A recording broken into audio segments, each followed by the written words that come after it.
अल्लाह का शरीक नहीं है, न ज़ात के एतबार से न सिफात के एतबार से, वो वहदहु ला शरीक है।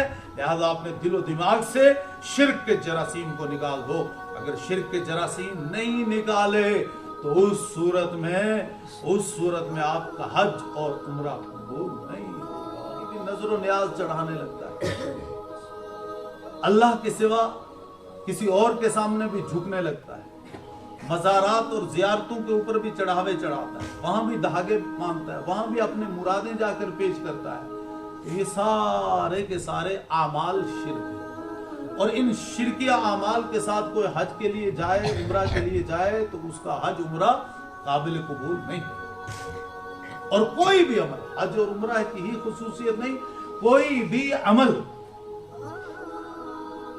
जब तक बंदा पक्का सच्चा मुवाहिद ना हो, उसका अकीदा दुरुस्त ना हो, उस वक्त तक कोई भी अमल, ना नमाज कबूल है, ना रोजा कबूल है, ना सदका कबूल है, ना खैरात कबूल है, ना हज कबूल है, ना उम्रा कबूल है, कोई अमल कबूल नहीं।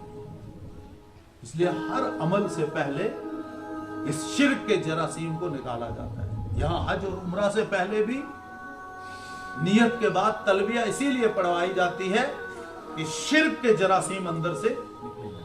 लब्बैक अल्लाहुम्मा लब्बैक, लब्बैक के माना हाजिर होने, लब्बैक अल्लाहुम्मा, ऐ अल्लाह मैं तेरे सामने हाजिर हूं, लब्बैक ला शरीक लब्बैक, मैं हाजिर हूं इस अज़्म और इरादे के साथ, इस अकीदे और नजरिए के साथ कि आप वहदहु ला शरीक, अपनी जात के एतबार से भी, अपनी सिफात के एतबार से भी मखलूकात में से कोई आपका शरीक नहीं है। इन्नल हम्दा, हर तरह की तारीफ के लायक आप, व नेमत, सारी नेमतें आपकी, वल मुल्क, और हर तरह की बादशाहत आपकी, ला शरीक अलग, आपका कोई शरीक नहीं है।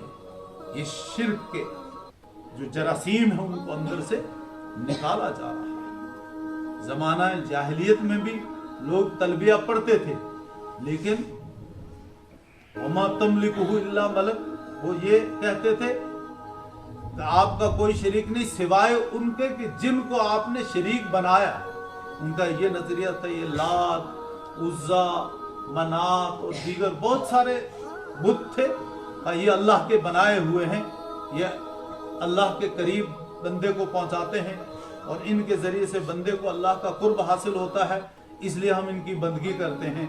लेकिन नबी अलैहिस्सलाम ने ये तलबिया सिखाकर जमाना जाहलियत के उस फासिद और बातिल नजरिए की तरदीद फरमा दी कि कोई अल्लाह का शरीक नहीं है, न जात के एतबार से न सिफात के एतबार से, वो वहदहु ला शरीक है।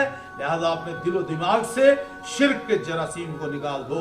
अगर शिर्क के जरासीम नहीं निकाले तो उस सूरत में आपका हज और उम्रा कबूल नहीं होगा।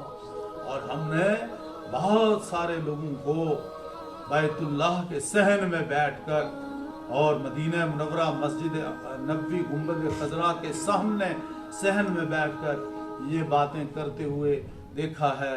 हम जी जब निकले थे तो पहले हम गए थे हजरत बल दरगाह शरीफ में, और फिर ये भी कहते हैं जो मज़ा वहाँ आया था वहाँ यहाँ ये मज़ा नहीं है। वहाँ तो सब कुछ करने देते हैं, यहाँ तो ये करने ही नहीं देते। वहाँ कोई बंदा शरीयत के खिलाफ ज़रा बराबर भी हुक्म करेगा, कोई अमल करेगा तो सबसे पहले तो उनके पास वो रुमाल होता है, रुमाल से इस तरह हटाते हैं, थोड़ा मारते हैं, आवाज़ करते हैं ताकि ये संभल जाए। लेकिन अगर कोई फिर भी ना संभले, बहुत सारे लोग रोज़ा रसूल के सामने हाथ उठाते हैं, हाथ फैलाते हैं, यूं झुकते हैं, इस तरह से करते हैं। काबतुल्लाह में जहाँ मर्जी है वहाँ जाकर चूमने लग जाते हैं।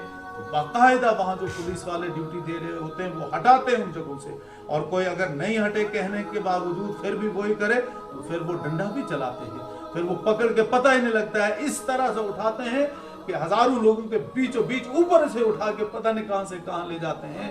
तो जैसी तौहीद हरमैन में है, जैसी तौहीद सूदिया में है, वैसी तौहीद पूरी दुनिया के अंदर कहीं भी नहीं है। जरा बराबर भी शिर्क वहां उनको गवारा नहीं है। शिर्क वाला कोई अमल वहां काबिल कबूल, किसी एतबार से भी काबिल बर्दाश्त नहीं है। शिर्क करने वाले को फौरन वहां से उठा के ले जाते हैं। हकीकत भी यही है कि जब तक शिर्क के जरासीम अंदर रहेंगे अल्लाह के यहाँ कोई अमल कबूल नहीं है। आपकी नमाज कबूल नहीं, आपके रोजे कबूल नहीं, आपकी खैरात कबूल नहीं, आपके सदके कबूल नहीं, आपका हज कबूल नहीं, आपका उम्रा कबूल नहीं। इसीलिए तलबिया पहले कहलवाई जाती है ताकि शिर्क के जरासीम अंदर से निकल जाएं। लब्बैक अल्लाहुम्मा लब्बैक, लब्बैक ला शरीका लक लब्बैक, इन्नल हम्द व निअमत लक वल मुल्क ला शरीका लक। इसका तर्जुमा भी मैंने आपको बतला दिया। एहराम की जो दो चादरें